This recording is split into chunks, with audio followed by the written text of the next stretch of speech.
দাজ্জালের নাম তো আপনারা শুনেছেন। ভয়ঙ্কর ডেঞ্জারাস একটা ক্যারেক্টার। পৃথিবীর শুরু থেকে শেষ পর্যন্ত এর চেয়ে বড় ফিতনা আসেনি, আসবেও না। দাজ্জালের ফিতনা। সে তার এক চোখ থাকবে, আরেক চোখ এরকম বন্ধ থাকবে, এখানে লেখা থাকবে কাফারা। কোনোভাবেই তাকে দমানো যাবে না, হত্যা করা যাবে না। আল্লাহ নবী ঈসা আলাইহিস সালাম তাকে হত্যা করবেন। তো যে ব্যক্তি সূরা কাহাফ তেলাওয়াত করবে, সূরা কাহাফের প্রথম 10 আয়াত বিশেষ করে মুখস্থ রাখবে, আল্লাহ তাআলা উসিমা মিন ফিতনাতিদ দাজ্জাল, দাজ্জালের ফিতনা থেকে তাকে বাঁচাবেন। সূরা কাহাফের মধ্যে একটা শব্দ আছে ওয়ালিয়াতালাত্তাফ। যারা কোরআন পড়েছেন দেখে থাকবেন, না দেখলে আজকে পাঠায় যে দেখবেন, একটা শব্দ আছে ওয়ালিয়াতালাত্তাফ। দেখবেন কোরআনের মধ্যে এই শব্দটা বোল্ড করা, মোটা কালি দিয়ে লেখা, bold. This is the middle of the holy Quran. এটা কোরআনের একেবারে মাঝখানে এই শব্দটা। এর আগে যত আয়াত, তারপরে ঠিক তত আয়াত। সুবহানাল্লাহি বিহামদিহি। This is the middle of the holy Quran, এবং এটা সূরা কাহাফের মধ্যে আছে ওয়ালিয়াতালাত্তাফ শব্দটা আপনারা দেখবেন। এবং এই সূরাটা নবুয়তির ৫ম বৎসরে নাজিল হয়েছিল, আবিসিনিয়াতে, হিজরতের পূর্বে। তখন সাহাবীদের উপর, নমুসলিম সাহাবাদের উপর কঠিন অত্যাচার চলতেছিল, ভয়ঙ্কর ধরনের অত্যাচার। তো এই সূরাটা নাজিল করে আল্লাহ তাআলা ওনাদেরকে সান্ত্বনা দিলেন এবং বুঝাতে চাইলেন, এই অত্যাচার, এই জুলুমের শিকার শুধু তোমরাই হচ্ছ না, এর আগেও হয়েছে অনেকে।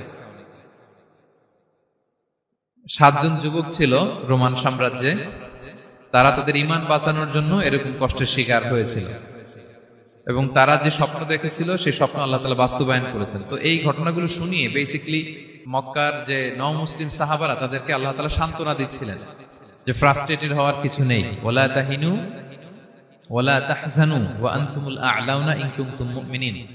হতাশ হবে না, চিন্তিত হবে না, বিজয় তোমাদেরই হবে যদি তোমরা মুমিন হও, যদি তোমরা বিশ্বাসী হও, তোমাদের ঈমানের দাবিতে যদি তোমরা সত্যবাদী হও। এই সূরাটা নাজিলের একটা প্রেক্ষাপট আছে। মক্কার কুরাইশরা কোনোভাবেই যখন রাসূল সাল্লাল্লাহু আলাইহি ওয়াসাল্লামকে দমাতে পারছিল না, তখন তারা প্ল্যান করলো যে আমরা মদিনাতে যে মদিনার ইহুদিদের কাছ থেকে কিছু জেনে আসি। কারণ মক্কাবাসীদের নবী, রাসূল, ওহী, আখিরাত এগুলোর ব্যাপারে কোনো ধারণা ছিল না। তো ফলে তারা কুরাইশরা নজর ইবনে হারিস এবং উকবা ইবনে আবি মুঈত এই দুইজনকে পাঠালো, তোমরা মদিনায় যাও, মদিনায় ইহুদিরা থাকে, ইহুদিদের কাছে তাওরাত নাজিল হয়েছিল। They have idea regarding prophets and আখিরাত, আখিরাত কি, নবী কি, এগুলোর আইডিয়া তাদের আছে। তো তাদের দুইজনকে পাঠালো যে তোমরা যে তাদের জিজ্ঞেস করো যে আমাদের জ্ঞাতি ভাইদের মধ্যে থেকে একজন তো নবী দাবি করে, সে কি আসলেই নবী কিনা, আমরা কিভাবে বুঝবো? তো যেই চিন্তা সেই কাজ, তারা গেল মদিনাতে, মক্কা থেকে মদিনায়, যে খুলে বললো যে আমাদেরই এক ছেলে, আমাদেরই এক লোক বয়স 40 হওয়ার পর থেকে বলে আমি নবী, আমার কাছে ওহী আসে, আল্লাহ আমার কাছে বাণী পাঠায়, আর তিনি আমাকে বাণী বাহক করে পাঠিয়েছেন তোমাদের কাছে। এটা আসলে সত্য কিনা, আমরা একটু কনফিউশনে আছি। তো ইহুদিরা বলল, তোমরা যে তাকে 3টি প্রশ্ন করবে, যদি উত্তর দিতে পারে বুঝবে সত্য নবী। 1 নম্বরে জিজ্ঞেস করবে যে মুহাম্মদ বলো তো আসহাবে কাহাফ কারা, আসহাবে কাহাফ সম্পর্কে তোমরা কি জানো? যে সূরাটার নাম সূরাতুল কাহাফ। কাহাফ মানে হচ্ছে কেইভ, গুহা, মানে গুহাবাসী।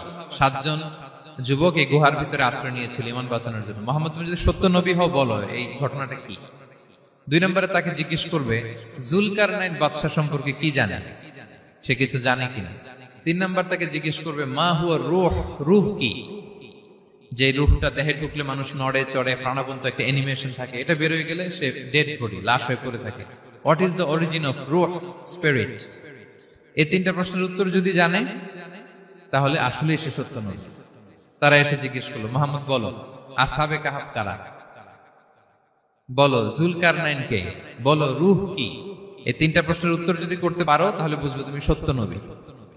রাসূল সাল্লাল্লাহু আলাইহি ওয়াসাল্লাম বললেন ঠিক আছে যাও, আগামীকাল উত্তর বলে দেব। তিনি ইনশাআল্লাহ বলতে ভুলে গেলেন। রাসূল সাল্লাল্লাহু আলাইহি ওয়াসাল্লামের ধারণা ছিল প্রতিদিনই তো জিবরাইল কোরআনের আয়াত নিয়ে আসে, তো তারই ধারাবাহিকতায় আগামীকাল আসবে, আমি জিজ্ঞেস করে নিব এই 3টা প্রশ্নের উত্তর। তারপরের দিন সবাই এসে হাজির, কিন্তু জিবরাইল আলাইহিস সালাম আসেনি। রাসূল সাল্লাল্লাহু আলাইহি ওয়াসাল্লাম একটু বিব্রতকর পরিস্থিতিতে বললেন। তারা বললো তুমি তো আজকে অ্যাপয়েন্টমেন্ট দিয়েছো, ডেট দিয়েছো, বলো উত্তর বলো। রাসূল সাল্লাল্লাহু আলাইহি ওয়াসাল্লাম বলল আজকে না, আগামীকাল বলে দিলাম। রাসূল সাল্লাল্লাহু আলাইহি ওয়াসাল্লাম ইনশাআল্লাহ কথাটা আর মনে করতে পারতেছেন না। এরপরের দিনও তারা এসে হাজির, কিন্তু রাসূল সাল্লাল্লাহু আলাইহি ওয়াসাল্লাম উত্তর দিতে পারতেছেন না। তারপরের দিন এভাবে পিছাচ্ছেন, রাসূল সাল্লাল্লাহু আলাইহি ওয়াসাল্লাম ডেট দিচ্ছেন না। এভাবে 1 দিন 2 দিন 3 দিন না, 15 দিন। কয়দিন? এদিকে তো এই প্রশ্নের উত্তর জানার জন্য এখন একজন দুজন আসে না, দলে বলে কাফিররা আসে। কারণ রাসূল সাল্লাল্লাহু আলাইহি ওয়াসাল্লামকে এখানে অপমান করা যাচ্ছে, ছোট করা যাচ্ছে, হেয় করা যাচ্ছে। তারা এসে হাসাহাসি করে। আবু বকর, ওমর রাদিয়াল্লাহু আনহুকে বলে, দেখো তোমরা না বলছো সত্য নবী, উনি সত্য নবী হলে তো প্রথম দিন উত্তর দিয়ে দিতে পারতো, পারে না কেন? এটা থেকে বোঝা যাচ্ছে তিনি আসলে মিথ্যাবাদী। 15 দিন রাসূল সাল্লাল্লাহু আলাইহি ওয়াসাল্লামের জন্য এত বিব্রতকর পরিস্থিতি আর ছিল না। 15 দিন পর আল্লাহ তাআলা আয়াত নাযিল করলেন, ওয়ালা তাকুলান্না বিশাইইন ইন্নী ফাইলুন যালিকা গাদা ইল্লা আইয়াশা আল্লাহ। অর্থাৎ হে নবী, ভবিষ্যতের কোনো কাজে যখন ওয়াদা দিবেন, কমিটমেন্ট করবেন, আপনি আইয়াশা আল্লাহ মানে ইনশাআল্লাহ বলা ছাড়া কখনো দিবেন না।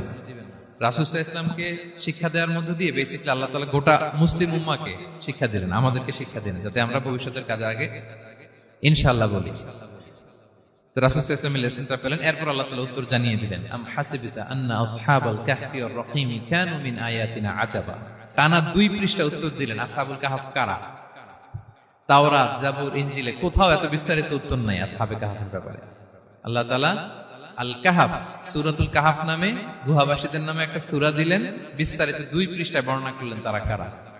কুরাইশরা তো তাআজ্জুব বনে গেল, ঘটনা কি, মুহাম্মদের উত্তর কিভাবে জানলো? সে তো কারো কাছে পড়ে নাই, লেখে নাই, এই দেশের বাইরেও কোথাও যায় নাই। দ্বিতীয় প্রশ্ন ছিল যুলকারনাইনকে আল্লাহ আয়াত নাযিল করলেন, ওয়াসআলুনাকা আন যিলকারনাইন কুল সাআতলু আলাইকুম মিনহু যিকরা। টানা আল্লাহ তাআলা প্রায় 1.5 পৃষ্ঠা, 1 পৃষ্ঠারও বেশি যুলকারনাইনের ঘটনা শোনালেন। আর রূহের কথা শোনালেন সূরা আল ইসরাতে, ওয়াসআলুনাকা আনির রূহ কুলির রূহু মিন আমরি রাব্বি ওয়া মা উতীতুম মিনাল ইলমি ইল্লা কালিলা। রূহ এটা আল্লাহর স্পেশাল একটা অর্ডার, আল্লাহর আদেশে এটা ঢুকে আল্লাহর আদেশে বের হয়। এটা কেউ ছুতে পারে না, ধরতে পারে না, দেখতে পারে না, এটা আল্লাহর পক্ষ থেকে একটা মিরাকেল। 3টা প্রশ্নের উত্তর যখন আল্লাহ তাআলা দিয়ে দিলেন, রাসূল সাল্লাল্লাহু আলাইহি ওয়াসাল্লাম তাদেরকে সাবলীল ভাষায় শুনিয়ে দিলেন। তারা অবাক হয়ে গেল। এইটা হচ্ছে সূরাতুল কাহফ নাজিল হওয়ার প্রেক্ষাপট। এরকম একটা সিচুয়েশনে নবুয়তির 5ম বছরে আল্লাহ তাআলা এই সূরাটা নাজিল করেছেন। এই সূরার কিছু ফজিলত আছে। রাসূল সাল্লাল্লাহু আলাইহি ওয়াসাল্লাম জুমার দিনে এই সূরাটা আমাদেরকে তেলাওয়াত করতে বলেছেন। আপনারা তেলাওয়াত করেন তো? সূরা কাহফ যদি জেনে না থাকেন আজকে থেকে করবেন। রাসূল সাল্লাল্লাহু আলাইহি ওয়াসাল্লাম বলেছেন যে জুমার দিনে যে এই সূরা কাহফ তেলাওয়াত করবে, মান ক্বারা সূরাতাল কাহফি ফি ইয়াউমিল জুমআতি আযা লাহু মিনান নূরি মা বাইনাল জুমআতাইন। 2 জুমার মাঝখানে আল্লাহ তাআলা এই জুমার সময়টাকে তার জন্য আলোকিত করে দেয়। কি করে দেয়? আলোকিত করে দেয়। একটা নূর তার জন্য সেট করে, এই নূর তাকে হেদায়েতের পথে অবশিষ্ট রাখে। এটা হচ্ছে একটা। তাহলে জুমার দিন আমরা সূরা কাহফ তেলাওয়াত করব, মনে করি এটা সুন্নাহ। জুমার দিনের সুন্নাহগুলোর মধ্যে থেকে একটা সুন্নাহ হচ্ছে সূরা কাহফ তেলাওয়াত করা। আবার আরেকটা হাদিসে রাসূল সাল্লাল্লাহু আলাইহি ওয়াসাল্লাম বলেছেন, মান হাফিযা 10 আয়াতিন মিন আউয়ালি সূরাতিল কাহফি উসিমা মিন ফিতনাতিদ দাজ্জাল। যে ব্যক্তি সূরা কাহফের প্রথম 10 আয়াত মুখস্থ করবে, সে দাজ্জালের ফিতনা থেকে মুক্তি পাবে। তা আমরা দাজ্জালের ফিতনা থেকে বাঁচতে চাই কি চাই না? আমরা যেন সূরা কাহফের প্রথম 10 আয়াত মুখস্থ করি, সূরা কাহফ যেন জুমার দিন আমরা তেলাওয়াত করি। So now the question arises, what is the relationship of Suratul Kahf with Dajjal? দাজ্জালের সাথে সূরা কাহফের রিলেশনটার কারণ কি? একটা মেকানিজম তো এখানে আছে। এত সূরা থাকে, রাসূল সাল্লাল্লাহু আলাইহি ওয়াসাল্লাম কেন বলেন যে সূরা কাহফ পড়লে দাজ্জালের ফিতনা থেকে বাঁচবে? কারণটা কি? এর কারণ হচ্ছে দাজ্জাল আমাদেরকে যে সমস্ত জিনিস দিয়ে ফিতনায় ফেলবে, ওই ফিতনাগুলোর সলিউশন আল্লাহ তাআলা সূরা কাহফের ভিতরে রেখে দিয়েছেন। দাজ্জাল 4টা জিনিস দিয়ে আমাদেরকে ফিতনায় ফেলবে। That's trial of faith, 1 number. ঈমানের পরীক্ষা সে আমাদেরকে ফেলবে, আমাদের বিশ্বাস নিয়ে ছিনিমিনি খেলবে সে। এটার সলিউশন আছে সূরা কাহফ, আমি বলবো আস্তে আস্তে। 2 নম্বরে দাজ্জাল আমাদেরকে ফিতনায় ফেলবে, দ্য ট্রায়াল অফ ওয়েলথ, সম্পদ দিয়ে সে আমাদেরকে ফিতনায় ফেলবে। 3 number the trial of knowledge, জ্ঞান দিয়ে সে আমাদেরকে ফিতনায় ফেলবে। 4 number the trial of power, ক্ষমতা দিয়ে সে আমাদেরকে ফিতনায় ফেলবে। দাজ্জাল 4টা জিনিস দিয়ে আমাদেরকে পরীক্ষায় ফেলবে। কয়টা? 1 হচ্ছে ঈমানি পরীক্ষা, 2 হচ্ছে সম্পদ দিয়ে পরীক্ষা, 3 হচ্ছে জ্ঞান দিয়ে পরীক্ষা, 4 হচ্ছে ক্ষমতা দিয়ে পরীক্ষা। সে ঈমানের পরীক্ষায় আমাদেরকে ফেলবে। সে এসে বলবে আমি তোমার রব, এবং এটা প্রমাণ করার জন্য যা যা দরকার আল্লাহ তাআলা তাকে সব দিবেন। সে সব করতে পারবে। সে বলবে আমি তোমার রব। যদি বিশ্বাস না হয়, তোমার বাবাকে যদি জীবিত করে বিশ্বাস করবে? অনেকে বলবে হ্যাঁ আমার আব্বাকে জীবিত করে দেখান। তো তার বাবাকে ঠিকই সে জীবিত করে ফেলবে। আসলে শয়তান তার বাবার সুরাত নিয়ে সামনে দাঁড়াবে। আরে তাই তো, এটাই তো আমার বাবা, এটাই তো আমার দাদা। মানুষ ফিতনায় পড়ে যাবে, ইমানের ফিতনায়। সে ভাববে আসলে এটাই বোধহয় আমার রব। এবং তাকে এত ক্ষমতা দেয়া হবে, তার ডান দিকে থাকবে জান্নাত, বাঁ দিকে জাহান্নাম। তার কাছে আল্লাহ এটা দিবে। যে তার কথা শুনবে তাকে সে জান্নাতে ঢুকাবে, কিন্তু জান্নাতে ঢুকে সে জাহান্নামের শাস্তি ভোগ করবে। এটা তার বাইরের মানুষ বুঝবে না, অ্যাপারেন্টলি এটা জান্নাত। আর যে তাকে মানবে না তাকে সে জাহান্নামে ফেলবে, কিন্তু জাহান্নামে ঢুকলেও সে জান্নাতের নাজ নেয়ামত ভোগ করবে। তাহলে এই যে ইমানের ফিতনায় সে ফেলে দিবে আমাদেরকে। তো ইমান কি করে বাঁচাবো, এটা সলিউশন আমি শোনাবো আপনাদের। 2 নম্বরে, সে আমাদেরকে সম্পদ দিয়ে ফিতনায় ফেলবে।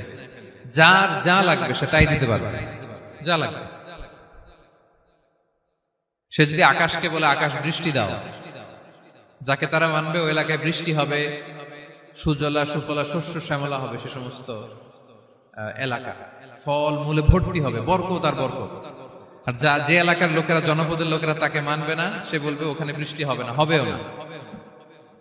ওখানে খরা, দুর্ভিক্ষ, মাটি ফেটে চলছে, মানুষ না খেয়ে মরবে, মহামারী দুর্ভিক্ষ দেখা দেবে।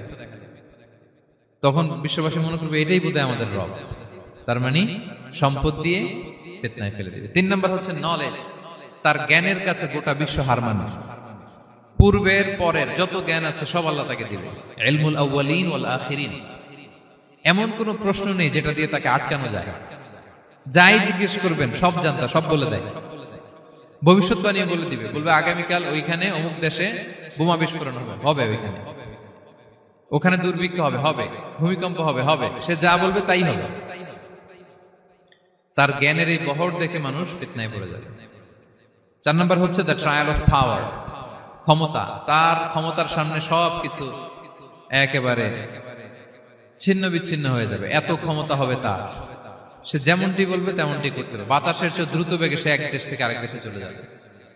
তো তার এই সমস্ত অলৌকিক ক্ষমতা দেখে মানুষ ফিতনায় পড়ে যাবে। এবং এই ফিতনা, এই পরীক্ষার মুহূর্তগুলোতে মানুষ কিভাবে নিজেকে ধরে রাখবে তার সলিউশন আল্লাহ তাআলা সূরা কাহফে দিয়েছেন। এই 4টা ফিতনা থেকে বাঁচার জন্য আল্লাহ সূরা কাহফে 4টা ঘটনা উল্লেখ করেছেন। কয়টা? 1 নাম্বার হচ্ছে আসহাবে কাহফ, যুবকদের ঘটনা, 7 জন যুবকদের ঘটনা। ঈমান কি করে বাঁচাবেন, সলিউশন ওখানে। সম্পদের ফিতনা থেকে কিভাবে নিজেকে বাঁচাবেন, এজন্য একজন বাগানওয়ালার ঘটনা আল্লাহ সেখানে বলেছেন। জ্ঞানের ফিতনা থেকে কি করে বাঁচবেন, এজন্য আল্লাহ তাআলা মুসা আলাইহিস সালাম এবং খিজির আলাইহিস সালামের ঘটনা সেখানে উল্লেখ করেছেন। আর ক্ষমতার ফিতনা থেকে কি করে বাঁচবেন এটা বোঝানোর জন্য আল্লাহ তাআলা যুলকারনাইনের ঘটনা উল্লেখ করেছেন। 4টা ফিতনা থেকে বাঁচার জন্য কয়টা ঘটনা? 4টা ঘটনা। আমরা তাহলে একটা একটা করে ঘটনা শুনি, আমরা একটু উদ্ধার করার চেষ্টা করি যে কি কি সলিউশন আল্লাহ তাআলা আমাদের বাতলে দিলেন। 1 নম্বর হচ্ছে আসহাবে কাহফের ঘটনা। এটা 250 খ্রিস্টাব্দের সময়কালে রোমান সাম্রাজ্যের একজন বাদশা ছিল, নাম দাকিয়ানুস। প্রতাপশালী বাদশা, পৌত্তলিক, মূর্তির পূজা করে। ঈসা আলাইহিস সালাম বিদায় নিয়েছেন, 200-250 বছর হলো। তো সব নবীর ধর্মই কিন্তু ইসলাম, যদিও আমরা নাসারা বলি, ইহুদি বলি, সব নবীদের ধর্মই কি ইসলাম। তো তিনি ছিলেন পৌত্তলিক, মূর্তির পূজা করত। আর তার এলাকায় কেউ যদি ঈসা আলাইহিস সালামের নাম নিত, আখিরাতে বিশ্বাস করত, আল্লাহ বিশ্বাস করত, তাদেরকে তারা পাথর মেরে হত্যা করত। এজন্য ভয়ে কেউ ঈসাই ধর্মে ঈমান আনতো না, মানে ইসলামে ঈমান আনতো না। এই রাজার ভয়ে সবাই মূর্তির পূজা করত। কিন্তু 7 জন যুবক ছিল, তারা স্রোতে গা ভাসিয়ে দেয়নি। স্রোতের বিপরীতে তারা ঈমান নিয়ে দাঁড়িয়েছে। তারা ঈসা আলাইহিস সালামের রেখে যাওয়া সত্য ধর্মের উপর ঈমান এনেছিল, আখিরাতে তারা বিশ্বাস করত। তো এই 7 জন যুবকের কথা ছড়াতে ছড়াতে রাজা দাকিয়ানুসের কাছে চলে যায়। উনি তো রেগে মেগে আগুন, ডেকে পাঠালো 7 জনকে। তাদেরকে জিজ্ঞেস করলো তোমরা কাকে মানো? বলতেছে এক আল্লাহকে মানি। সাহসী, খুবই সাহসী। বলতেছে তুমি কি জানো তোমরা কার সামনে কথা বলতেছো? আমি তো তোমাদেরকে মৃত্যুদণ্ড দিতে পারি। তারা বলে দেন, কিন্তু আমরা সব বিসর্জন দিলেও ঈমান বিসর্জন দিতে পারবো না। সুবহানাল্লাহ। তিনি বললেন তোমরা যুবক মানুষ, রক্ত গরম, আবেগে কথা বলতেছো, 3 দিন সময় দিলাম, যাও ঈসার নাম ভুলে যাও, আখিরাত ভুলে যাও, আল্লাহর নাম ভুলে যাও। 3 দিন পরে তোমাদেরকে আবার ইন্টারভিউ নেব। ওই দিন যদি একই কথা বলো, পাথর মেরে 7 জনকে দুনিয়া থেকে উড়িয়ে দেবে। তারা চলে গেল। এবার 7 বন্ধু মিলে পরামর্শ করতে লাগলো, কি করতে পারি আমরা, এই গুণে ধরা সমাজকে আমরা কিভাবে বাঁচাবো, এই পৌত্তলিকতার ছোবল থেকে এই ইফসিস নগরীকে বাঁচাবো কি করে। নগরীটার নাম ছিল ইফসিস নগরী। বর্তমানে এটা তুরস্কের ইজমির শহরে অবস্থিত। এখনো জায়গাটা প্রত্নতাত্ত্বিকদের ওই ইয়েতে এটা সংরক্ষিত, এখনো টুরিস্টরা যায়।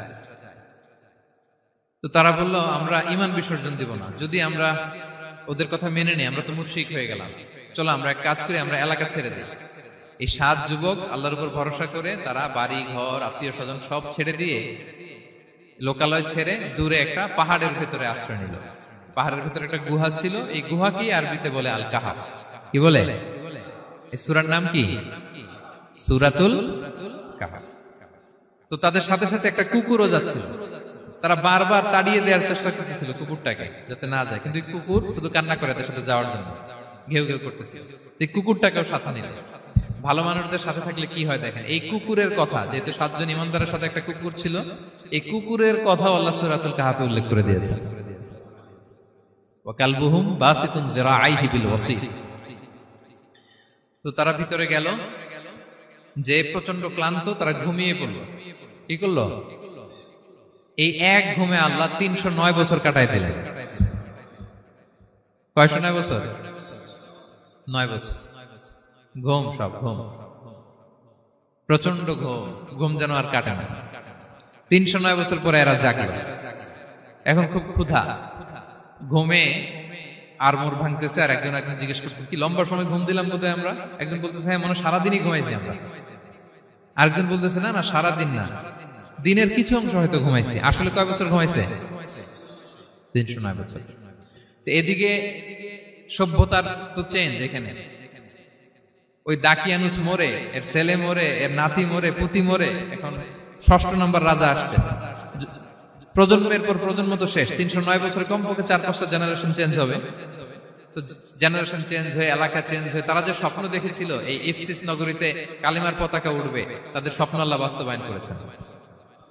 309 বছরের ব্যবধানে এই এলাকার সবাই মুসলিম হয়ে গেছে।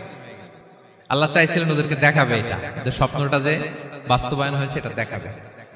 ঘুম থেকে উঠছে, একজনকে তারা বললো যে লুকায় লুকায় চাদর মুড়ি দিয়ে কিছু রুটি নিয়ে আসো বাজার থেকে, যাতে তোমাকে না চিনে। চাদর মুড়ি দিয়ে যাও। কিছু পয়সা ছিল, মুদ্রা দিয়ে দিছে। তো সে যে যখন দোকানদারের কাছ থেকে রুটি নিয়েছে আর মুদ্রা দিছে, দোকানদার বলে, এই মুদ্রা কোত্থেকে আসলো? 309 বছর আগে মালয়েশিয়াতে রিঙ্গিট ছিল কিনা জানি না, যেভাবে ওরা ট্রানজাকশন করতে পারে, যেটা ছিল ওইটা যদি এখন কেউ দেয়, রাজধানী বিলাসে খাবার পাওয়া যাবে? হ্যাঁ। তো রুটিওয়ালা বলে, তুমি বর্তমান সময়ের মুদ্রা দাও, এটা দিচ্ছ কেন? বলতেছে, এটা তো বর্তমান সময়ের মুদ্রা। বলতেছে, এই যে মুদ্রার মধ্যে দেখো কোন সালের সিল দেওয়া, এটা তো শত শত বছর আগে। বলতেছে, কি বলে শত বছর আগে? আমি তো আজকে সকালেই বাজার করলাম, ওই বাজার করে যে টাকাগুলো ছিল ওইটাই তো পকেটে।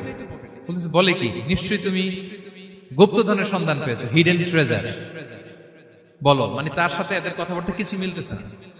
পরে তাকে ধরে ওই সময়কার রাজার কাছে নিয়ে গেছে। ওই রাজা আবার মুসলিম, সবাই মুসলিম তখন। সে যা বলে এরাও কেউ বিশ্বাস করে না, এরাও যা বলে এও বিশ্বাস করে না। আর এলাকা, এর বাড়ি ঘর আসবে কোত্থেকে? এর নাতি পুতি যা আছে 5-6 পুরুষ তো মরে সবাই কবরে। তখন তার কথা শুনে সবাই অবাক। তো এটা মিলানোর জন্য তারা 309 বছর আগের দাকিয়ানুস বাদশার সরকারি যে নথিপত্র, ওই পুরাতন ছিঁড়া নথিপত্র তারা বের করলো। বের করে দেখে ঠিকই দাকিয়ানুস নামে এক বাদশা ছিল, আর অনেক শত শত বছর আগে মোস্ট ওয়ান্টেড 7 জন যুবক ছিল, যাদের ব্যাপারে এক্সিকিউশনের অর্ডার ছিল। এখন দেখে তারা অবাক। লম্বা ঘটনা আমি খুব শর্ট করে বলতেছি। পরে সবাই মিলে তাকে সহ ওই গুহায় গেল। গুহায় যাওয়ার পরে সে বাকিদেরকে ডাকতে গুহার ভিতরে ঢুকলো। আল্লাহ তাআলা 7 জনকে ওইখানে মৃত্যু দিয়ে দিলেন। চিরকালের জন্য এই 7 জন ঘুমায় পড়লো। আর এলাকাবাসী রাজা সহ এখানে তারা একটা মসজিদ নির্মাণ করলো। This is the story of আসহাবে কাহাফ। তো এলাকাবাসী যদিও মুসলিম হয়েছিল, কিন্তু আখিরাতের ব্যাপারে তাদের একটা সন্দেহ ছিল, যে আসলে মানুষ মরার পরে কি আবার জীবিত হবে? মৃত্যুবরণ করার পরে আবার মানুষ জীবিত হবে? তাদের মনের মধ্যে একটা সন্দেহ ছিল যে আসলে মারা গেলে মানুষ আবার উঠতে পারে। তাদের এই সন্দেহ দূর করার জন্য আল্লাহ তাআলা এই 7 জনকে 309 বছর ঘুম পাড়িয়ে আবার জীবিত করলেন। সুবহানাল্লাহ বিহামদিহি।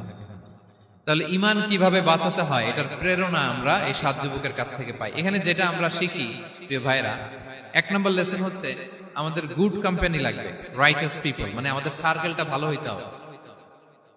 তাদের 7 জনের সার্কেলটা খুব ভালো ছিল, ফলে তারা বিপথে যায় না এবং তারা এমন শক্ত সিদ্ধান্ত নিয়েছে যে আল্লাহ তাআলা সেটাতে বরকত দিয়েছেন, গোটা সমাজকে আল্লাহ তাআলা চেঞ্জ করে দিয়েছেন। এটা হচ্ছে 1 নম্বর লেসন। আপনি ঈমান বাঁচাতে হলে আপনার সার্কেল ভালো লাগবে। খুঁজবেন যে এলাকায় যাবেন ওখানে নামাজি সার্কেল কারা আছে, ওখানে জ্ঞানী গুণী সার্কেল কারা আছে, ওখানে ভালো কাজ করতে চায়, একে অপরকে সহযোগিতা করে, কল্যাণের পথের যাত্রী কারা আছে খুঁজতে হবে আপনাকে। খুঁজে ওই সার্কেলে আপনি যুক্ত হবে, তাইলে ঈমান বাঁচানো যাবে। ক্লিয়ার? 2 নাম্বার হচ্ছে conflict between believers and disbelievers it's universal. সত্য মিথ্যার লড়াই এটা চিরন্তন, আজীবন থাকবে। এটা ওনাদেরও ছিল, এখনো আমাদের লড়াই করে যেতে হচ্ছে, আমাদের ভবিষ্যৎ প্রজন্মও করবে। এই লড়াইটা আমরা করে যেতে চাই। কি বলেন? হ্যাঁ, থামা যাবে না? আমরা থামতে আসিনি, আমরা এই লড়াইটা করে যাব, আমরা সত্যের কথা বলেই যাব ইনশাআল্লাহ। বলেন। 3 নাম্বার হচ্ছে যে লেসনটা আমরা পাই, অনেকগুলো লেসন, আমি খুব প্রেসাইজলি বলতেছি। যুবকরা চাইলে একটা সমাজকে পাল্টে দিতে পারে। এই পৃথিবীতে যত বড় বড় বিপ্লব হয়েছে এগুলো যুবকরা এনেছে। তারা হচ্ছে সভ্যতা গড়ার কারিগর। আসহাবে কাহাফ আমাদের এই সময়ের নওজওয়ানদের জন্য প্রেরণা, তারা আমাদের জন্য প্রেরণার বাতিঘর। তারা যেমনি ঈমানকে রক্ষা করেছে, আমাদের যুবকরা চাইলেও তাদের ঈমানি চেতনাতে স্পিরিট দিয়ে সমাজটাকে পাল্টে দিতে পারে। কি বলেন? এখানে বেশিরভাগই তো যুবক। হ্যাঁ, গুড সার্কেলে থাকবেন তো আপনারা? সত্যের পক্ষে সবাই থাকবেন তো? আল্লাহ তাআলা কবুল করুন। আচ্ছা, এবার 2 নাম্বার ছিল সম্পদের ফিতনা, কিভাবে বাঁচবেন। আসহাবে কাহাফের পরে সূরা কাহাফে আল্লাহ তাআলা একজন বাগানওয়ালার ঘটনা বলেছে। 2 জন বন্ধু, একজন একটু গরিব, সে বিশ্বাসী, আরেকজন ধনী, সে অবিশ্বাসী। তাকে আল্লাহ তাআলা বিশাল বড় খেজুরের বাগান আর আঙ্গুরের বাগান দিয়েছেন, বিশাল বড়, অনেক বড় বিজনেস ম্যাগনেট। তো এই সম্পদের অহংকার সে করত। সে প্রায় তার গরিব বন্ধুকে বলতো যে তোর চেয়ে আমার সম্পদও বেশি, সন্তানও বেশি, জনবল বেশি, লোকবল বেশি, অর্থবল বেশি, সব বেশি। অহংকারে তার পা মাটিতে পড়ত না। আর সে আখিরাতে অবিশ্বাস করত এবং সে বলতো যে এই সম্পদ আমারে বাঁচাবে, চিরকাল আমাকে স্মরণীয় করে রাখবে, এই সম্পদ কোনোদিন যাবে না। অনেক বড় বড় ধনীরা আছে, তারা এরকম মনে করে যে আমি এত বড় সিআইপি, হ্যাঁ, আমি এত বড় বিজনেস ম্যাগনেট, এই দিন বোধহয় আর চেঞ্জ হতে পারে না, আমার আজীবনই বোধহয় এত পাওয়ার থাকবে, এত সম্পদ থাকবে। এটা ভুল ধারণা। এটা কি ভুল ধারণা? এই যে তুরস্কে দুর্ভিক্ষ হইল না, আপনারা দেখছেন না যে অনেক সম্পদের মালিক বাড়ি ঘর ভেঙে রাস্তার ফকির। এখন ওই যে ডিফিউজিদের জন্য যে খাবার আসছে ওখানে লাইনে দাঁড়াইছে, কারণ এখন লাইনে না দাঁড়ালে খাবারও তো মিলবে না। 1000 কোটি টাকার মালিক ছিল, ভেঙে চুরে সব শেষ। এখন রিলিফের নেওয়ার জন্য দুস্থদের কাতারে ওখানে দাঁড়াইছে, কারণ দাঁড়াইলেই কিছু খাবার পাওয়া যাবে, খিচুড়ি পাওয়া যাবে, তা না হলে তো খাবারটাও মিলবে না। এই যে বঙ্গবাজারে আগুন লাগলো আমাদের বাংলাদেশে, 20টা-25টা দোকান ছিল অনেকের যাদের অন্যান্য বিজনেস আছে তারা হয়তো সার্ভাইভ করতে পারতেছে, কিন্তু এমন অনেক ব্যবসায়ী ছিল সব শেষ, জ্বলে পুড়ে তার টাকা পয়সা পুঁজি স্বপ্ন সব শেষ। তো ধনীকে গরিব বানাতে আল্লাহর 1 সেকেন্ডও লাগে না। ওই বিশাল প্রাসাদ থেকে টেনে ভাঙ্গা থালা হাতে দিয়ে রাস্তায় নামাইতে আল্লাহর কয় সেকেন্ড লাগে বলেন তো? 1 সেকেন্ডও লাগে না। সো এই লেসনটা কিন্তু আমাদের নিতে হবে। এবং ওই ব্যক্তির নসিবে তাই ঘটেছিল। সে যখন অহংকার করতেছিল, আল্লাহ তাআলা আকাশ থেকে হুসবান একটা আগুন পাঠালো। ওই আগুন এসে তার আঙ্গুরের বাগান, তার খেজুরের বাগান, বিশাল মাইলকে মাইল এই বাগান জ্বালিয়ে পুরো মুহূর্তের মধ্যে সারখার করে, এবং মুহূর্তের মধ্যে সে পথের ভিখারি, ফকির। এই ঘটনাটা এনে আল্লাহ তাআলা সম্পদশালীদেরকে রিমাইন্ডার দিলেন যে এই সম্পদের ফিতনায় তোমরা পড়ে যেও না। আমরা সম্পদশালী হলে বাস্তবতা অনেক সময় ভুলে যাই। সূরাতুল হুমাজাতে আল্লাহ তাআলা বলেন ইয়াহসাবু আন্না মালাহু আখলাদা। সম্পদশালীরা মনে করে এই সম্পদ আমাকে চিরকাল বাঁচিয়ে রাখবে, চিরকাল বোধহয় এই সম্পদ আমার হাতে থাকবে। না, এটা হাতের ময়লা, আজ আছে কাল নাই, যে কোনো সময় চলে যেতে পারে। এটা হচ্ছে ম্যাটেরিয়ালিস্টিক আউটলুক, বস্তুবাদী চিন্তা থেকে এই আমাদের ধনী ভাইদের এই সমস্যাটা হয়। ভোগবাদী চিন্তার প্রভাব আর কি। সম্পদ যখন হাতে থাকে ধরাকে সরাজ্ঞান করে, মনে করে যে সবই আমার কন্ট্রোলে। না, আপনারে ওই গরিবের কাতারে আনতে, ওই রিলিফের সম্পদ নেয়ার জন্য ওই লাইনে দাঁড় করাইতে আল্লাহর 1 সেকেন্ডও লাগে না। এটা খেয়াল রাখতে হবে। আমরা যখন প্রাইভেট কারে চড়ি, মাঝে মাঝে অনেকে এসে হাত পাতে, এদেরকে ছোট করা যাবে না। গল্পটা আল্লাহ ভিন্ন করতে আল্লাহর 1 সেকেন্ডও লাগে না। ওইদিকে আমি দাঁড়ায় হাত পাততাম আর উনি প্রাইভেট কারে বসে থাকতো। আল্লাহ চাইলে এরকম করতে পারতেন না? পারতেন। তো এখান থেকে আমাদের জন্য শিক্ষা হচ্ছে, সম্পদ এটা ক্ষণস্থায়ী, আজ আছে কাল নাই। এটা ক্ষণস্থায়ী, এটাকে এভারলাস্টিং মনে করা যাবে না। এভারলাস্টিং হচ্ছে আখিরাত। ওয়ালাল আখিরাতু খায়রুল লাকা মিনাল উলা। আখিরাত তোমার জন্য দুনিয়ার চেয়ে শ্রেষ্ঠ।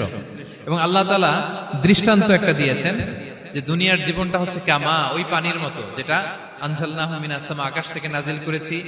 ওই পানি ক্ষেতের মধ্যে পড়ে ফসল, ফুল ফসল হয়েছে। এরপরে যখন ফসল কাটা হয়, ওই ক্ষেত খামার এগুলো তৃণলতা হয়ে যায়, ভুসির মতো হয়ে যায়। তখন বাতাসের ঝাপটায় একবার এদিকে যায়, একবার ওদিকে যায়। অনেক লম্বা উপমা, আমি সংক্ষেপে বললাম। তো শেষ আউটপুটটা হচ্ছে এটা, সম্পদ এটা মুহূর্তেই চলে যেতে পারে। সম্পদ উপার্জন জায়েজ আছে, মুসলিমরা সম্পদ উপার্জন করতে পারবে, কোনো অসুবিধা নাই। আপনি যদি ধনী হন এটা ভালো, ফলে আপনি যাকাত দিতে পারবেন, অসহায় দুস্থদের সহায়তা করতে পারবেন, কন্ট্রিবিউট করতে পারবেন। আপনি সম্পদ হাতের মুঠোয় নেবেন, কন্ট্রোল করবেন, কিন্তু এই দিকে স্থান দিবেন না। দ্যাটস ইট, তাহলেই হবে। আমরা সম্পদ কি করতে পারবো? উপার্জন করতে পারবো, কিন্তু হৃদয়ে স্থান দিতে পারবো না। হৃদয়ে স্থান থাকবে আখিরাতে। এই মাইন্ডসেট যদি আপনি গড়ে তোলেন, তাহলে সম্পদের ফিতনা আপনি কখনো পড়বেন না। এই পয়েন্টটা কি ক্লিয়ার সবার? ক্লিয়ার। 3 নাম্বার ফিতনা ছিল কিসের ফিতনা দেখি কে বলতে পারে? প্রথমটা হচ্ছে বিশ্বাস বা ঈমানের ফিতনা, 2 নাম্বার হচ্ছে সম্পদের ফিতনা, 3 নাম্বার জ্ঞানের ফিতনা। জ্ঞানেরও কিন্তু ইলমেরও একটা গরম আছে। যার ইলম আছে তার মধ্যে এই সমস্যাটা কাজ করে। সেটার জন্য আল্লাহ তাআলা মুসা আলাইহিস সালাম, খিজির আলাইহিস সালামের ঘটনা বলেন। আমি খুব সংক্ষেপে বলবো, সময় কম। মুসা আলাইহিস সালাম হচ্ছে বনি ইসরাইলের নবী, আর খিজির আলাইহিস সালাম কেউ বলেছেন নবী, কেউ বলেছেন আল্লাহর ওলি। আসলে আরবিতে ওনার নাম খদির, আমরা বাংলায় বলি খিজির। খদির মানে সবুজ। উনি যে কোনো জায়গায় বসলে ওখানে মরা গাছ, লতা পাতা এগুলো সবুজ হয়ে যেত। অনুর্বর এলাকার উপর দিয়ে হেঁটে গেলে ওটা উর্বর হয়ে যেত। তো মুসা আলাইহিস সালাম একবার ওয়াজ করতেছেন এইভাবে বনি ইসরাইলের সামনে, খুতবা দিচ্ছেন। হঠাৎ এক লোক দাঁড়ায় বলে, ইয়া নবী আল্লাহ, মান আ'লামু ফিল আরদ, বর্তমান পৃথিবীতে সবচেয়ে জ্ঞানী কে? মুসা আলাইহিস সালাম বলেন, ফাকালা আনা, আমি। কি বললেন? উনি আসলে ভুল কিছু বলেন নাই, কারণ প্রত্যেক জামানার নবীকেই আল্লাহ তাআলা সবচেয়ে বেশি জ্ঞান দিয়ে পাঠান, কারণ তার কাছে ওহীর জ্ঞান আসে, অদৃশ্যের খবর আসে, ইলমুল গায়ব আসে। কিন্তু এই উত্তরটা আল্লাহ তাআলার পছন্দ হয় না। আল্লাহ তাআলা চাচ্ছিলেন মুসা যদি বলতো আল্লাহ তাআলাই জানে কে জ্ঞানী বা আল্লাহই সবচেয়ে জ্ঞানী, এরকম হলে ভালো হতো। কিন্তু মুসা আলাইহিস সালাম কি বলছে? আমি। এখন প্রশ্ন করলো সবচেয়ে বড় জ্ঞানী কে? উনি কি বললেন? আমি। এই যে আমি এটাতে ঝামেলা আছে। আমি বড়, আমি জানি, আমি সব, দিস ইজ প্রবলেমেটিক। আল্লাহ এটা পছন্দ করলেন না। আল্লাহ তাআলা মুসা আলাইহিস সালামকে বললেন, মুসা তুমি যে বলছো তুমি জ্ঞানী, না তুমি জ্ঞানী না, তোমার চেয়ে বড় জ্ঞানী আছে। মুসা আলাইহিস সালাম বলে, তাই নাকি? আমার চেয়ে বড় জ্ঞানী কে? তো আল্লাহ তাআলা বললেন, ইযহাব ইলা মাজমাইল বাহরাইন, 2 সাগর বা 2 নদীর মিলনস্থলে যাও, ওখানে আমার এক বান্দা আছে তোমার চেয়েও জ্ঞানী। মুসা আলাইহিস সালাম বললেন, তাই নাকি? তো আল্লাহ, আমি কিভাবে চিনি উনি কোথায় থাকে, কিভাবে বুঝবো? আল্লাহ বললেন, একটা বড় মাছ নাও, এটাকে ফ্রাই করো, এটাকে ফ্রাই করে একটা ঝুড়ির ভেতরে নাও, যেখানে এই মাছটা সাগরে ঢুকে যাবে ওখানে আমার বান্দাকে পাবে। তো উনি ওনার সহযোগী ইউশা ইবনে নুনকে নিয়ে হাঁটতে লাগলেন। হাঁটতে হাঁটতে এক জায়গায় ক্লান্ত হয়ে পাথরের পাশে বিশ্রাম নিলেন। ওই পাথর থেকে আবার এক ধরনের পানি বের হয়, এই পানিটারে বলে আবে হায়াতের পানি, মাউল হায়াত, জীবন নদীর পানি। এই পানি কোনো মৃত প্রাণী বা বস্তুর গায়ে লাগলে ওটা জীবিত হয়ে যায়। তো ওনারা পাথরে হেলান দিয়ে বিশ্রাম নিচ্ছিলেন। ওই পানি ওই ফ্রাই করা মাছের গায়ে লাগার সাথে সাথে মাছ জীবিত হয়ে ঝুড়ি থেকে বের হয়ে সাগরে ঢুকে গেছে। ওনারা আর খেয়াল করেন না। এরপর আবার হাঁটতে লাগলেন। হাঁটতে হাঁটতে যখন ক্লান্ত শ্রান্ত, তখন বলে, এই ইউশা, আমাদের ওই মাছ, ফ্রাই মাছটা দাও, এখন খাই। ঝুড়ি খুলে দেখে মাছ নাই। মাছ গেল কোথায়? তখন ইউশা বললো, হয়তো আমরা যে পাথরের ওখানে বিশ্রাম নিয়েছিলাম ওখানে আমরা মিসিং, ওখানে হারাই ফেলছি। চলো চলো, আরে ওইদিকে তো যাইতে হবে আমাদের। উনি গেলেন, যে দেখে মাছ যে জীবিত হয়ে বালুর এদিকে নাড়াচাড়া করতে করতে সাগরে ঢুকে গেছে, ওখানে দাগ আছে। মুসা আলাইহিস সালাম ঢুকলেন সুরঙ্গ, ঢুকে দেখে চাদর গায়ে দিয়ে এক লোক শুয়ে আছে। সালাম দিলেন, আসসালামু আলাইকুম। ওই লোক চাদর আর সরায় না, ভিতর থেকে বলতেছে ওয়ালাইকুম আসসালাম। তো চাদরের ভিতর থেকে উনি বলে মান আন, তুমি কে? মুসা আলাইহিস সালাম বললেন আনা মুসা, আমি মুসা। উনি বলেন মুসা বনি ইসরাইল, বনি ইসরাইলের মুসা? বললেন হ্যাঁ। কেন এসেছো? এবার চাদর খুললেন, বলতেছে আপনার কাছ থেকে কিছু শিখতে আসছি। আল্লাহ বলছে আপনি নাকি সবচেয়ে বড় জ্ঞানী। আমি ভুল করে বলে ফেলছিলাম আমি, আল্লাহ বলছেন যে আপনি নাকি জ্ঞানী। বলতেছে না, তুমি আমার জ্ঞান নিতে পারবে না, ওই ধৈর্য শক্তি তোমার নাই। মুসা আলাইহিস সালাম বললেন যে আপনি যে কোনো শর্তে আমাকে একটু রাখেন কয়েকদিন আপনার সাথে, আমি রাজি। বললেন না তুমি পারবে না। মুসা আলাইহিস সালাম জোর করতে লাগলেন, অবশেষে খিদির আলাইহিস সালাম রাজি হলেন।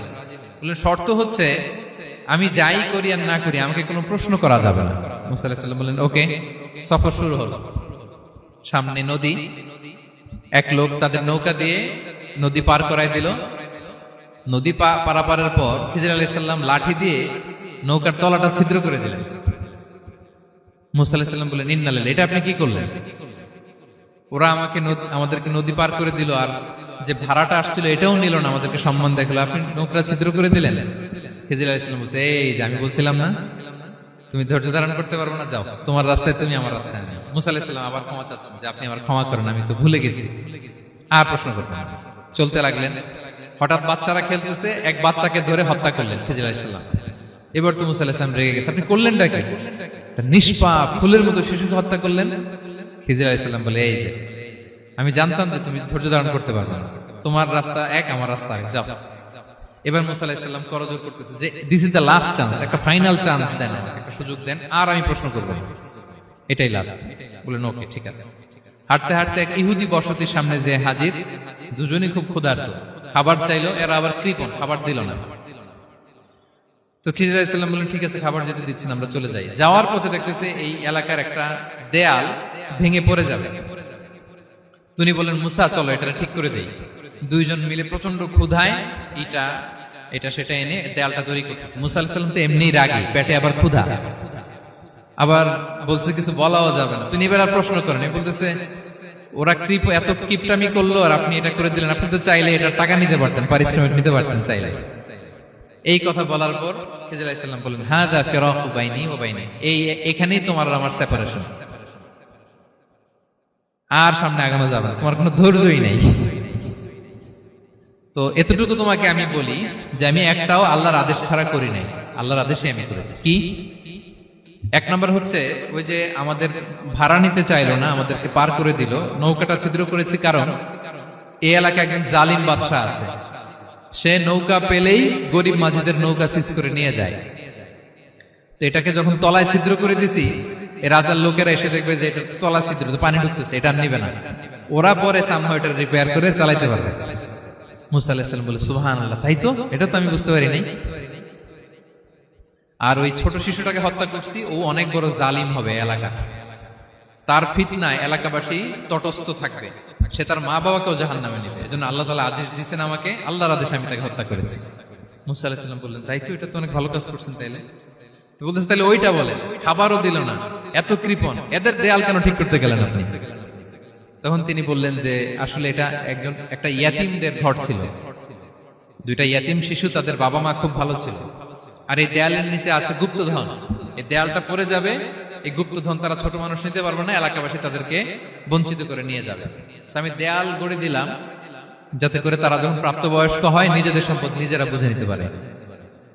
সুবহানাল্লাহ বিহামদিহি। মুসা আলাইহিস সালাম বলে তাই তো, এগুলো তো আমি বুঝতে পারি নাই। তো এই ছিল খুব সংক্ষিপ্ত পরিসরে মুসা আলাইহিস সালাম খিজির আলাইহিস সালামের ঘটনা। তো রাসূল সাল্লাল্লাহু আলাইহি ওয়াসাল্লাম বুখারীতে একটা চমৎকার কথা বলেছেন, তিনি বলেছিলেন ওয়াদিদনা আন্না মুসা সাবার হাত্তা ইউকাসসা আলাইনা মিন আমরিহিমা। রাসূল সাল্লাল্লাহু আলাইহি ওয়াসাল্লাম বলেছিলেন ইস, আমার ভাই মুসা যদি আরেকটু ধৈর্য ধরতো তাহলে আরো কিছু অজানা তথ্য আমরা জানতে পারতাম। এখান থেকে, এই ঘটনা থেকে আমরা কি শিখলাম? প্রথম যেটা আমরা শিখলাম, জ্ঞান নিয়ে বড়াই করতে নেই, ঠিক কিনা?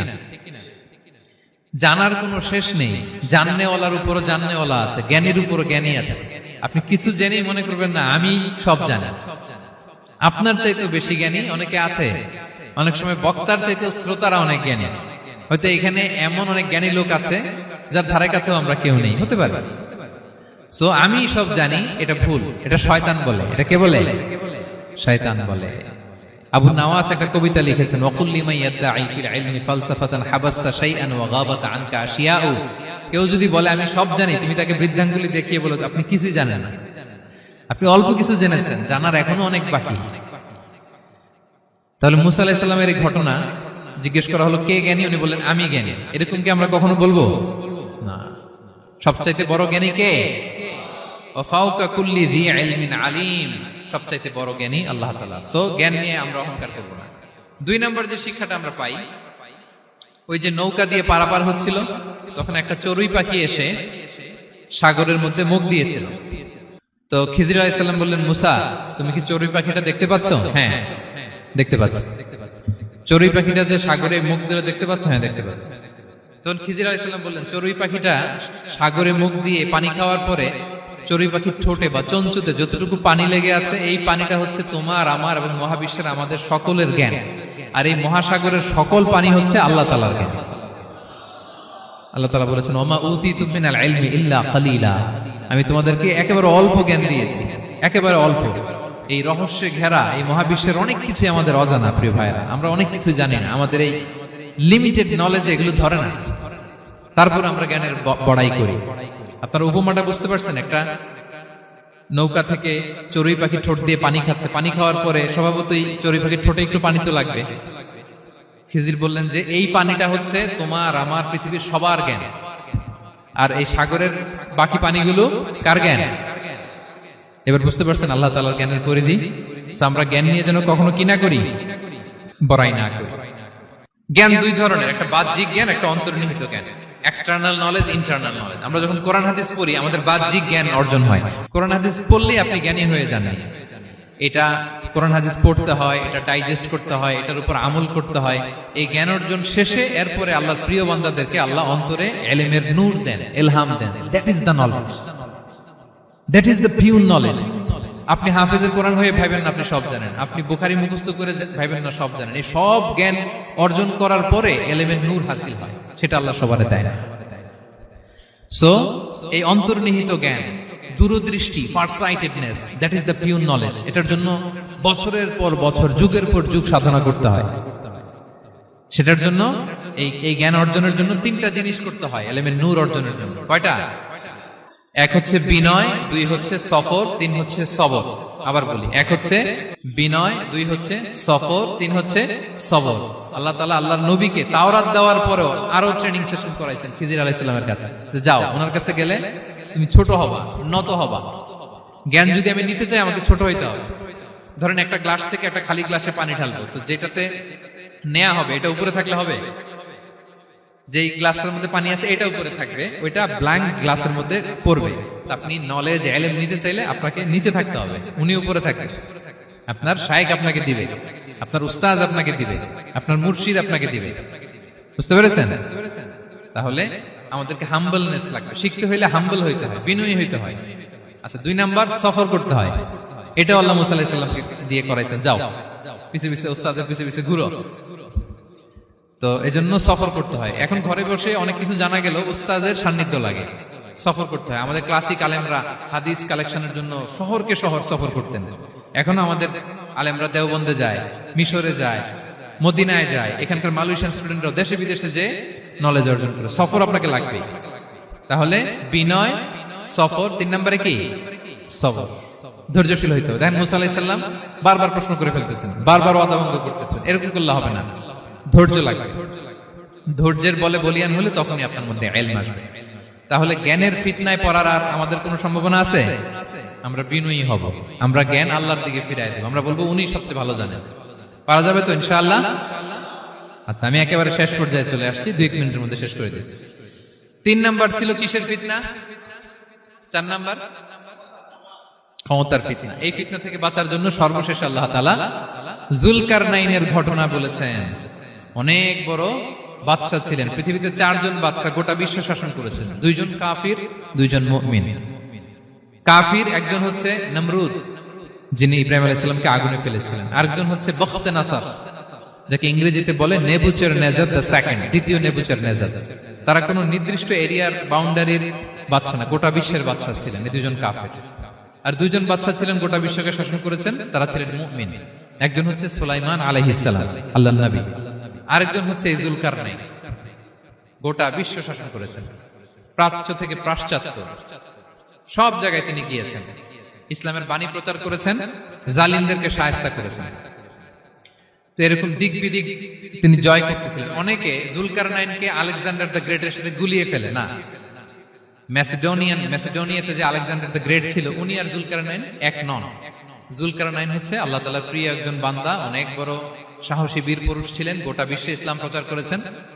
করতে করতে করতে করতে অনেক বড় ঘটনা, আমি সব শেষের ঘটনাটা বলি। উনি জর্জিয়া, বর্তমান যে জর্জিয়ার তিবলিসি এরিয়া, এখানে এসে একটা এলাকার সন্ধান পেলেন, যারা ওনাকে এসে বলল যে এখানে একটা জঙ্গলি গ্রুপ আছে যাদের নাম ইয়াজুজ মাজুজ, তারা এসে আমাদের উপর হামলা করে। হে জুলকারনাইন, আমরা আপনাকে ট্যাক্স কালেক্ট করে দিচ্ছি, আপনি তাদের মাঝে আর আমাদের মাঝে একটা প্রাচীর তৈরি করে দেন। আপনারা ইয়াজুজ মাজুজের নাম শুনেছেন না? ইংরেজিতে বলে গগ ম্যাগগ।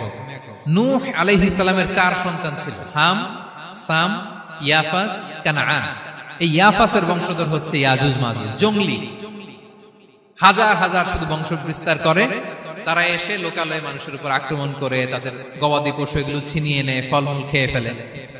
তো জুলকারনাইন বাদশার কাছে যখন বিচার দেওয়া হলো, উনি বললেন ঠিক আছে, তোমাদের ট্যাক্স দেয়া লাগবে না, তোমরা শারীরিক পরিশ্রম করে আমাকে সাহায্য করো। তো উনি বর্তমানে হচ্ছে এক পাশে কৃষ্ণ সাগর, ব্ল্যাক সি, আরেকদিকে কাস্পিয়ান হ্রদ বা কাস্পিয়ান সাগর, এর মাঝখানে 1200 কিলোমিটার লম্বা মাউন্টেন রেঞ্জ, পাহাড়ি এরিয়া, আপনারা গুগলে দেখবেন।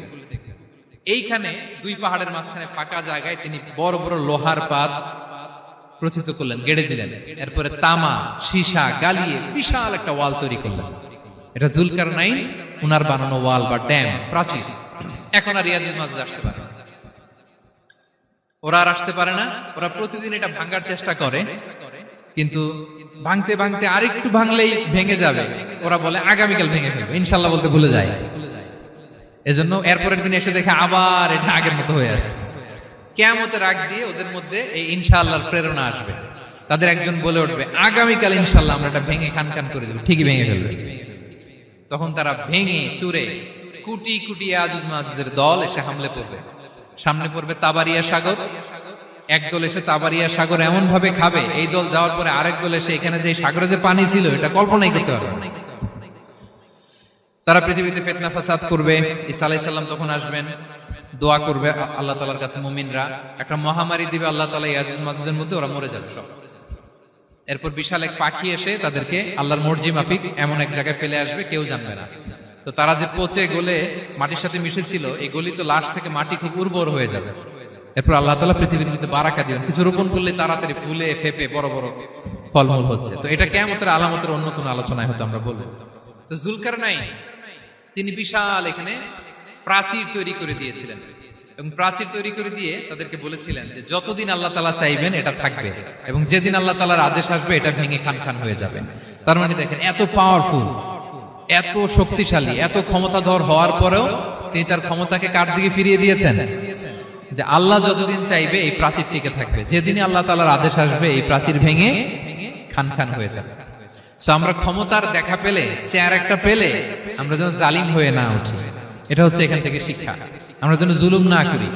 উনি সম্পদের মালিক ছিলেন, ক্ষমতার মালিক ছিলেন, কিন্তু উনি যে আল্লাহর বান্দা এটা ভুলে যান নাই।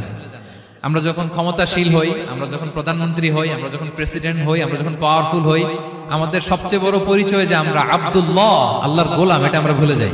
আমাদের আসল পরিচয় কি? আমরা আল্লাহর গোলাম। আমরা যে আল্লাহর গোলাম, এই চিন্তাটা, এই সেন্সটা যদি আমাদের মাথায় থাকে, তাহলে ক্ষমতা আমাদেরকে দাম্ভিক বানাতে পারে না, আর ওই ক্ষমতা আমাদেরকে ফিতনায়ও ফেলবে না। তাহলে সম্মানিত সুধী, দাজ্জাল কয়টা জিনিস দিয়ে আমাদেরকে ফিতনায় ফেলবে? 4টা। দ্য ট্রায়াল অফ ফেইথ, ইমানের পরীক্ষা; দ্য ট্রায়াল অফ ওয়েলথ, সম্পদ দিয়ে পরীক্ষা; দ্য ট্রায়াল অফ নলেজ, জ্ঞানের পরীক্ষা; দ্য ট্রায়াল অফ পাওয়ার, ক্ষমতার পরীক্ষা। আর ইমানের পরীক্ষায় উত্তরণের জন্য আল্লাহ তাআলা আমাদেরকে এই সূরায় আসহাবে কাহফের ঘটনা শুনিয়েছেন, যে 7 জন যুবক তারা তাদের ইমানকে হেফাজত করেছিল।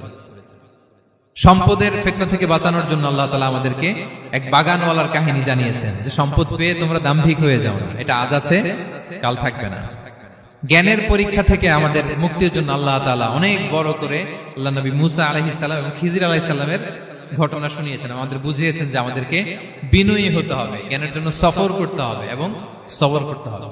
সব শেষে আল্লাহ তাআলা ক্ষমতার ফিতনা থেকে বাঁচানোর জন্য ক্ষমতাধর, আমরা তো একটা দেশের মালিক হই এখন, অমুক দেশের প্রেসিডেন্ট, অমুক দেশের প্রধানমন্ত্রী, উনি গোটা বিশ্বের প্রতাপশালী রাজা ছিলেন জুলকারনাইন। তারপরেও উনি যে আব্দুল্লাহ, উনি যে আল্লাহর গোলাম, এটা তিনি ভুলে যাননি। তাহলে এইভাবে যদি আমরা এই ফিতনাগুলো থেকে বাঁচার চেষ্টা করি, তাহলে এই ফিতনা থেকে আমরা বেঁচে থাকতে পারবো। এবং দাজ্জাল যদি এই মুহূর্তেও আসে, সে আমাদেরকে বিভ্রান্ত করতে পারবে না। পারবে? পারবে না ইনশাআল্লাহ। ইনশাআল্লাহ বলেন। আর ভবিষ্যতের সব কাজের আগে আমরা সবসময় কি বলবো? মনে থাকবে সবার? আল্লাহ তাআলা আমাদের সবাইকে কথাগুলো বোঝার ও আমল করার তৌফিক দান করুক। হাযা মা ইনদি ওয়াল ইলমু ইনদাল্লাহ আলাইহি তাওয়াক্কালতু ওয়া ইলাইহি উনীব। ওয়াসসালামু আলাইকুম ওয়া রাহমাতুল্লাহি তাআলা ওয়া বারাকাতুহু।